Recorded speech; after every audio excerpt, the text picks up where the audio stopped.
Today on History in a Minute, the American city where cars are forbidden.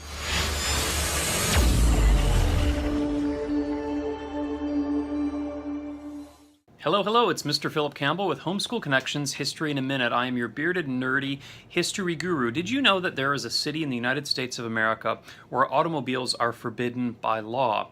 That's right, I'm talking about the city of Mackinac Island, Michigan. Mackinac Island is a little city. It's on the island of Mackinac, this little island in the Straits of Mackinac, which is right between Michigan's upper and lower peninsula.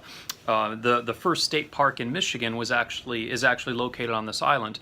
And way back when automobiles were brand new, back in the year 1898, the local government of Mackinac Island decided to forbid the introduction of automobiles onto the island to maintain its historic Victorian-era charm. And as time rolled on and more and more people started driving cars, the island kept its old law. And to this day, the original 1898 law stays in effect. You cannot have any automobiles on Mackinac Island. If you visit the island, visitors, residents alike, they must travel by horse-drawn carriage or bicycle. Even the garbage and the police, all the local services use horse-drawn carriage. So if you're ever in Michigan, go check out Mackinac Island if you want to get a taste of Victorian life with no automobiles. And also, for more great history information, subscribe to this channel, and always remember, history is awesome.